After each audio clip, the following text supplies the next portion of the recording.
What is going on, everybody? Welcome back to Chuds BBQ. My name is Bradley Robinson, and today I'm going to show you how I made this. Beautiful, delicious, crispy skin, juicy, cheesy, stuffed, amazing turkey cordon bleu. That's right, folks, we're taking a couple of turkey breasts, deboning them, and stuffing them with ham and cheese and making ourselves a lovely gravy for an absolutely fantastic meal. Coming up.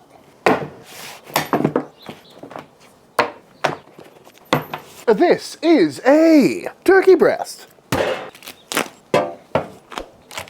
Patted dry. And what I got here is 2 turkey breasts. This is in fact bone-in, so we got some rib meat in there. And I don't think I've ever bought one of these before, but I see them every year. And typically when I'm cooking a turkey breast, I'll buy one of those big barbecue-sized, boneless, skin-on turkey breasts that you see in all the barbecue restaurants and I've cooked on this channel plenty of times. But I hear in the comment section that those are pretty hard to find depending on where you live. Where these, I see all the time year-round in the freezer, and especially this time of year, around the holidays, these are prevalent, and they're still a pretty good size. But if you could find a boneless one, I would definitely go for that, but this is all they had at my grocery store. And honestly, it's a good amount of meat. You got the skin on there. It makes for a really great, oh crap, it's Tuesday and Thanksgiving is on Thursday and I didn't buy a whole bird and it's gonna take too long to defrost and brine and all that stuff. So this is a great little last minute thing because I bought this yesterday, put it in a bowl in my sink in some cold water and let it defrost for a couple hours, and then it's been in the fridge, and hopefully it's defrosted all the way through, but a lot quicker than a whole bird. And hopefully today we're gonna make something that is worthy of your Thanksgiving or Christmas table, that's a little bit different and a little less intimidating than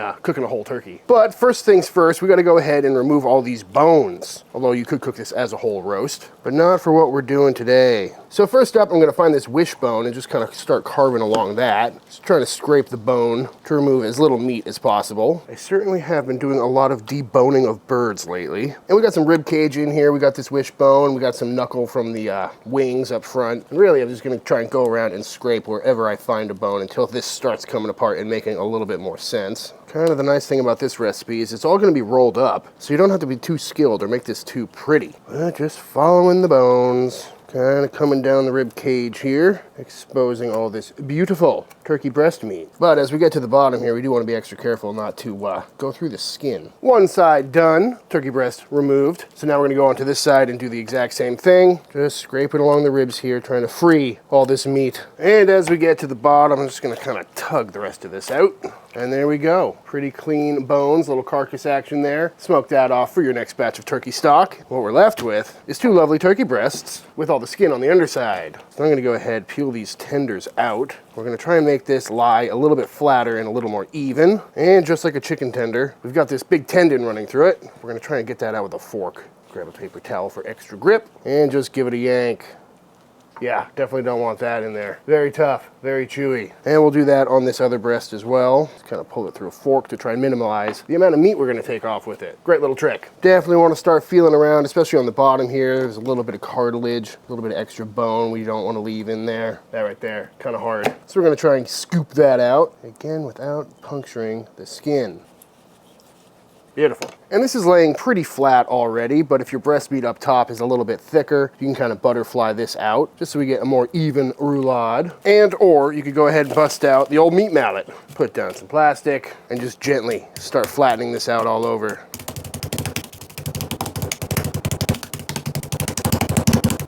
And after a little pound sesh, this is looking a lot bigger and a lot flatter. And like most things I've deboned in the past, not all that appetizing right now. But we're gonna go down with a layer of seasoning, which of course I'm going with some Chuds BBQ poultry rub, on sale now. Great flavor, works great with poultry and pretty much everything. But it's got some nice herbs in there as well, which will work well this time of year. Quite a festive rub. Nice healthy layer, beautiful. And now it's time to add our fillings. And a while back on the channel, I made a chicken cordon bleu video where I made one on the grill and one in the deep fryer. Both were absolutely fantastic. Highly recommend checking that video out. But I'm pretty sure at the end of that video, I said something along the lines of, I should do this with a giant turkey breast and I'll do it in November. So here we are. I might've got the dates wrong though. But if you're unfamiliar with the chicken cordon bleu, it's traditionally a chicken breast that's been butterflied and pounded flat like this, that's then stuffed with ham and cheese and rolled up and tied and either fried or grilled or baked or however you want to do it. So we got to bust out some ham and cheese. Starting out with some ham. I'm going relatively thin cut stuff today, but you could use thicker if you like. But I think the thinner stuff will roll up a little bit easier, but I may double up in a few spots. And then down with our cheese, which is some lovely Swiss cheese. Beautiful. And then because I've got it on hand, we'll go down with some Gruyere as well for a nice cheesy bite. And you could layer the cheese, go cheese, ham, cheese, but this way we might have a nice cheesy pocket right in the center. I'm okay with that. And now the moment of truth. Do I roll it this way for a nice big fat guy, or do I roll it this way for a larger but longer version? And I'm thinking I'm gonna go this way because we got these tenders over here that don't have any skin on them. So by putting those in the middle, it might work out better, but we might just have to do some experimenting here and see what we're feeling on the fly. We're just gonna roll that up nice and tight. Spin that around for you. Trying to make sure all these fillings are tucked in so we don't get too much leakage. And a nice tight roll, flipping it up so we get skin side on top, and try and get this into a nice shape. And there we have it. That's looking pretty good. Pretty good skin coverage, at least from my angle. Let me spin that around. Looking pretty good. We can definitely clean up these ends a little bit. Kind of long, kind of a little turd, little torpedo situation going on. But to make sure this doesn't fall apart, I'm going to tie it up and then we can clean it up a little bit. And to do that, I'm going to grab some butcher's twine and come right to the underside here and tie that off nice and tight. Loop it once, loop it twice for a non-slip, nice little butcher's knot. And we'll double knot that to make sure it doesn't go anywhere. And then with our super long piece of string, I'm going to pull it up, twist it like this, go right underneath it again, go about an inch or so ahead, and get truss number 2. And simply enough, we're just going to keep repeating that process until this whole thing is tied up and looking nice and uniform and nice and tight. And again, I don't think you need to go too tight on this. We're just trying to make sure nothing falls apart, but we're starting to get that nice holiday presentation already. And see if we can get one more on the end here. And then we'll go ahead and tie this end off. Make sure it doesn't go anywhere. And with that tied up all nicely, we can now go ahead and clean up these frayed edges, make it look a little bit more presentable. But all in all, that maybe took 10 minutes, 15 minutes to debone, stuff, and roll, so it comes together pretty quick. And just like that, we've got ourselves a beautiful turkey cordon bleu. A lot less intimidating than trying to debone an entire turkey or make a turducken or something like that. And again, if you find a boneless turkey breast, it's even easier. But now it's time to season the outside. And for this one, I'm gonna go just kosher salt and a pretty healthy amount of it too, because I'm gonna dry brine this, although it's definitely not necessary. You could throw this on the pit right now, but if you've got the time, might as well. Help dry out that skin a little bit, let the seasoning kind of penetrate deep in to make sure we got wonderful flavor all the way throughout. And you could use your favorite barbecue rub if you like, that would be really good, but I kind of like just the classic crispy skin look of any skin on piece of poultry, especially around the holidays, which is why I'm going to go just kosher salt so we can get some really good color. Beautiful! So now I'm going to park this in the fridge uncovered overnight just like this, and that's going to let the salt start working its way into the meat, making sure everything is perfectly seasoned all the way throughout. And because it's uncovered, we'll also start drying out that skin, so hopefully we get some really nice golden brown crispy skin when we cook this off. And I'm probably going to cook this tomorrow. Might let it go 2 days. I'm honestly not sure. It's a pretty hectic time of year and I got a busy week, so I don't know when I'm going to have time to cook this, but full transparency, I was expecting to cook this same day, so you can really do whatever you like, but up to 2-3 days in the fridge, probably not going to hurt anything. It'll only help that skin get even crispier. So I'll see you probably in a day or two. This video is brought to you by Built. If you're like me, paying rent every month is the biggest expense of the month, which is why I'm excited to introduce you to Built. Built is a loyalty program that transforms rent payments into valuable rewards. And how it works is when you pay rent through Built, you earn Built points, which is the industry's most valuable and flexible points. Built points can then be transferred to your favorite airline, hotels, student loan payments, future rent payments, Amazon purchases. The list goes on and on. There's no cost to join, and you can start earning reward points on rent no matter where you live. Built is also unlocking experiences and VIP treatments in your neighborhood. Things like comedy clubs, dinner experiences, and all sorts of fun things with Built partners. And Built has been ranked the highest value point currency by the Points Guy. And really, it just makes sense. You're paying rent every month anyway, so you might as well start earning some reward points that can be used for a whole bunch of different things. So if you want to give Built a try for yourself, click my link in the description box of this video or scan the QR code on screen now to try Built out for yourself. And be sure to use my link or scan my code to make sure they know that I sent you. Again, link down below, QR code on screen to try out Built today. Thank you, Built. 2 days later.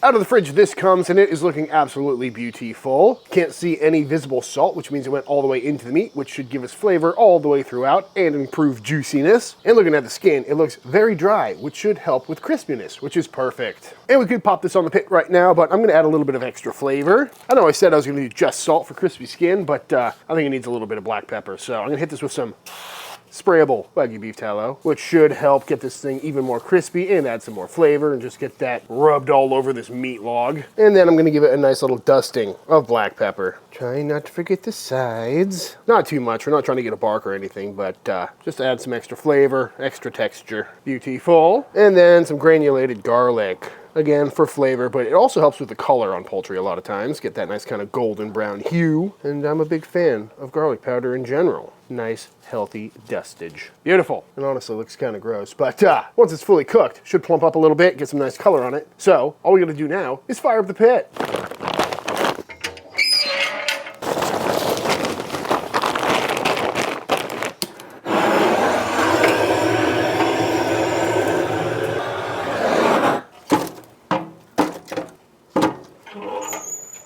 There's a snake in my boot.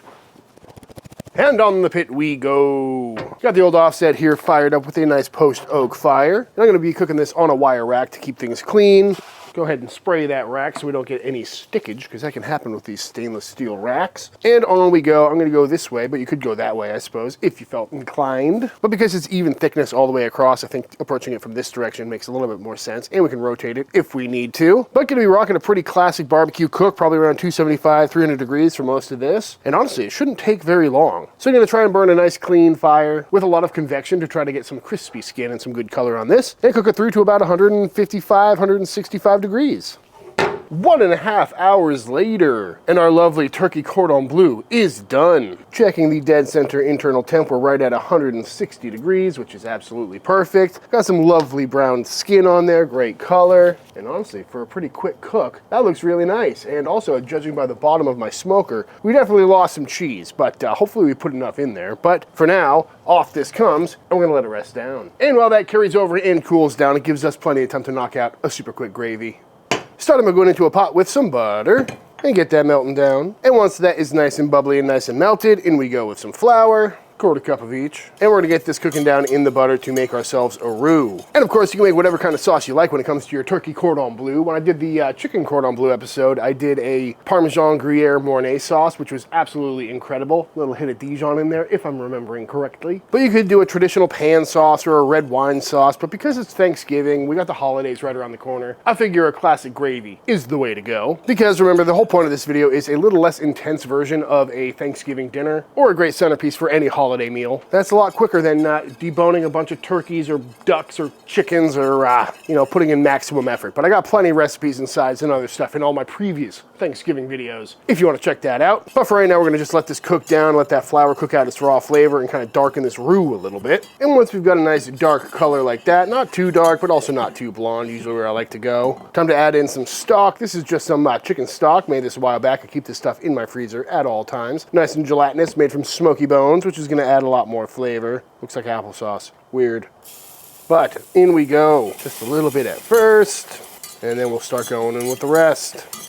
Brought this up to a boil, and it's been simmering away for a couple of minutes to reduce down and thicken up, and it is looking absolutely beautiful to me. Nice and thick, but not too thick. Ow. But now we need to season it up with a big fat pinch of salt and some freshly cracked black pepper. And again, you could go in with some Bovril or some Marmite or whatever you like. A lot of people put soy sauce in at this stage. You could also put in some aromatics like rosemary and thyme, but we're keeping this one pretty bare bones for simplistic reasons. Go ahead and give that one more taste.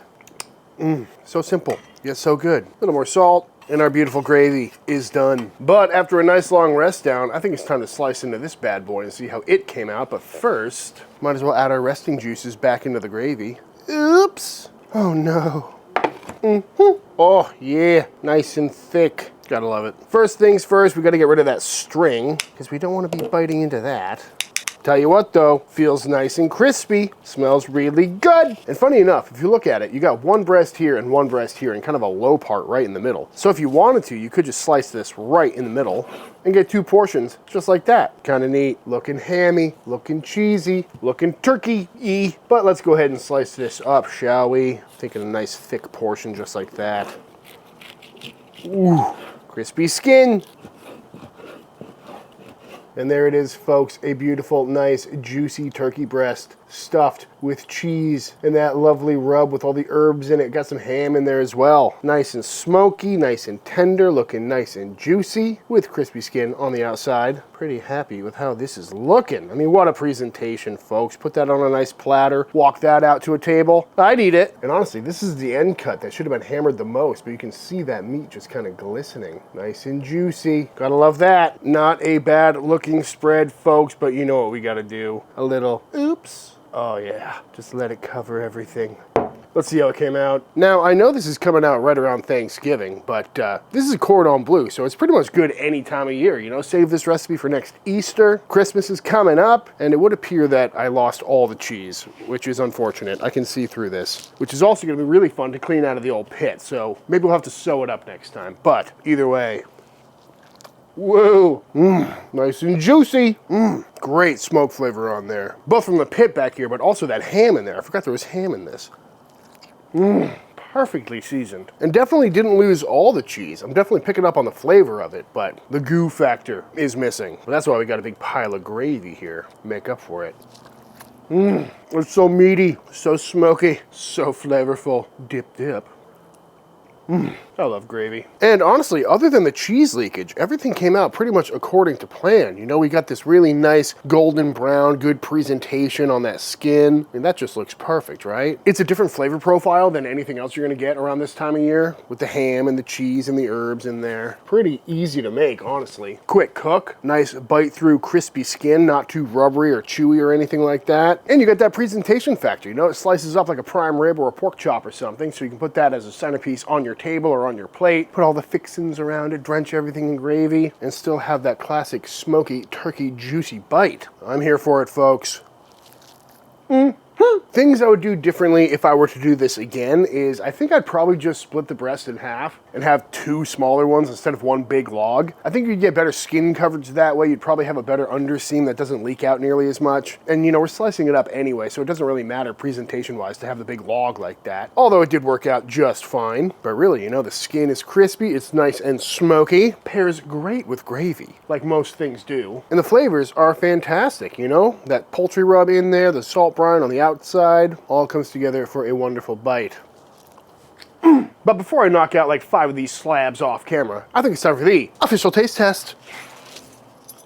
All right, y'all, and that is it. That is how to make an absolutely fantastic turkey cordon bleu, or turkey roulade stuffed with ham and cheese thrown on the old barbecue pit. And I highly recommend giving this one a try, you know? Those frozen bone-in turkey breasts are pretty easy to find. They're readily available in the freezer section pretty much year-round. And as far as holiday meals go, this really was pretty quick and easy to put together. You know, it took me like 15 minutes to debone, roll, and stuff and tie that turkey breast. And then an hour and a half on the pit. Not too shabby. And you get that presentation factor on the holiday table. You get that nice crispy turkey skin. It's breast meat, so the squeamish folks in your family don't have to worry about tendons or anything like that. And top it with a lovely gravy.